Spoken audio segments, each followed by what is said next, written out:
All right, what is going on, ladies and gentlemen? Randy here with RTS Mobile Gaming. We're bringing you an amazing video today. We are playing the Lord of the Rings, Rise to War. And in today's video, we are talking about Agzok, okay? This is Season 2, Take 2 at Agzok. Agzok is a fantastic commander. He is definitely one of the ones that I like quite a bit. In this particular build, ironically, this worked out well for him. I am, of course, wearing phenomenal gear, and I'm running a unique build unit-wise because I am running the Arnor cask, which is going to give my knights negative 49.9% focus, burn, and poison damage received, which is fantastic because I was actually facing a Sharku that had Alchemists and Corsairs, okay? So Alchemists and Corsairs deal burn damage. And ironically and unintentionally, I was running an anti-burn damage Agzok. So, into this video, let's get started. First things first, Agzok in this particular fight was able to put out 238,000 damage, okay? My army only received 53,000 damage. And that is for two reasons. One, Agzok gets off fantastic damage in the first 3 rounds of the fight.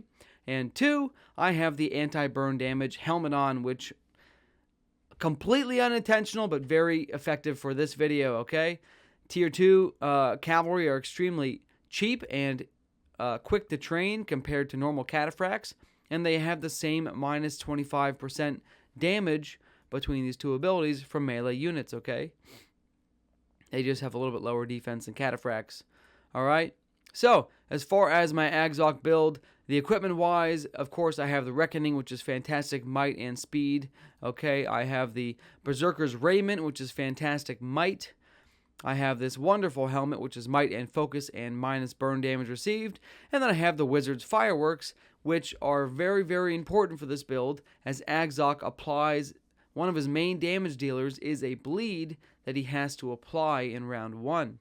So if you don't have Pursuit and you're fighting against a target with Avoidance, you're going to lose an enormous amount of damage from Agzok, okay? Now, there are many accessories that give Pursuit or anti-avoidance abilities, so keep an eye out for them when they drop. Save them, okay? Into the skills themselves. All right, well, first things first, you have to understand my Agzok is Respect level 21. So, I'm going to have a few extra skill points than you, but I'm really only using a total of 13 extra skill points, so if you have an Agzok Respect level 8, you can run the majority of the damage for this build, okay? With Respect level 8 Agzok, these are the skills you're going to use. You're going to max out the Pursuer title tree with 29 out of 29 points. It's going to give you plus damage while attacking, same as Lurtz. It's going to give you Deepen Wounds, which is a massive damage nuke, and plus damage received, okay? You're going to make sure you put points into Deepen Wounds before you put points into Overwhelm. That way, when you put points into Overwhelm, it attacks after Deepen Wounds has already activated. Then we have Shadow of the Mist. This actually triggers in round 1. This is one of his main damage dealers. Extremely strong, which is why I was saying make sure that you have an anti-pursuit, an anti-avoidance accessory on, or a helmet of some sort, okay? Well, it'll really help you against targets with avoidance. Okay. Laceration. This is a bleed, which triggers on a 3-round cooldown. Ironically, this does not stack with Shadow of the Mist. So if you're fighting against a single target enemy, you will not be able to have both bleeds running. Only one bleed at a time will work, which will significantly reduce your damage output as Agzok. So you do want to be facing at least 2 targets on the field as Agzok. That way your bleeds can do most damage, okay? Then we have Weapon Expertise. I really, really love this ability. This basically 50% chance to deal 50% bonus damage. It averages at plus 25% increased damage for the fight. And it's extremely nice when it triggers on one of your bleeds. This can trigger on a bleed. When this triggers on a bleed, it's going to create an enormous increase of damage for the entire duration of the bleed, not just one tick, okay? So that's why Weapon Expertise is so valuable. When it triggers on a bleed ability, it actually gives you 3 procs, okay? And then lastly, I have 13 points into the Respect 5 tree. Like I said, this isn't mandatory. This is just going to increase my damage against ranged units. And then Heartseeker is going to be a small nuke on a 1-round cooldown against targets with low HP, okay? So this is designed to wipe out ranged units. This is designed to wipe out ranged units. All in all, I'm not facing ranged units, so I'm not expecting that massive damage buff, okay? Into the report itself. All right, I'm excited. I'm excited. Look at that. There's the blinding effect. Minus 49.9% burn, focus, and poison damage received.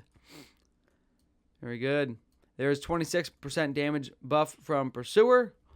Very nice. Okay. All right. Shadow of the Mist. I did not trigger my 50% bonus damage. That's okay. All right. But I did put a bleed on the Alchemist.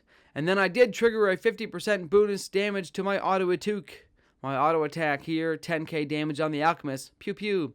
And here's a Shadow of the Mist proc on the Alchemist, pew pew. So a total of about 22,000 damage from Agzok in round 1. Could be better, could be worse, right? Not too bad. Here's Heartseeker coming in hot. Even with 4 points, you can see this ability gives pretty significant damage. I did gain a 50% boost here. It's still maintaining my 50% boost from the end of round 1. So this damage has been increased by 50%. Okay, and here it drops off from my auto attack back down to 7.4k.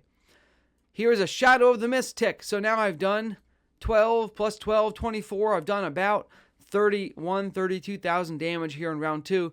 So between the 2 rounds, I'm up at 55,000 damage plus or minus between rounds 1 and 2. And here we go into round 3 where Agzok's big nukes come off. Get excited! Yes! All right. So, here is Agzok coming in hot with Deepened Wounds. I did not get the damage bonus from Deepened Wounds, but that's okay. 14k damage out. Boom, baby. Here comes the weapons expertise plus 50% damage. 17.4k out. Pew, pew, pew. Let me get the calculator out. I can't do this in my head. Too much math for my brain. 14316 plus 17422. That's already 32,000 damage. Here's an attack in pursuit. Auto attack for another plus 10,034. And then we're going to have Shadow of the Mist ticking for another 11,695. And can you imagine if Shadow of the Mist had triggered plus 50% damage? I would be dealing closer to 17,000 damage. It would be insane. But nonetheless, Agzok has dealt 55,000 damage in rounds 1 and 2, and an additional 53,460 damage in round 3. And you can clearly see the Alchemists. Let me just scroll back to round 2 here, or round 1. The Alchemists are only hitting my Knights for 10,000 damage. So nice. Here we go. Another attack on my Knights for 6,000 damage. So that helmet is really coming in clutch. Oh, so unintentional, but so nice. So guys, I mean, what else do you want to see? Oh, here's Overwhelm. Oh my God. Oh, let's take a look at round 4. This looks fun. Here in round 4, my Deepened Wounds trigger on the Mountain Trolls. They're going to now receive plus 40% damage from that auto attack of the Knights.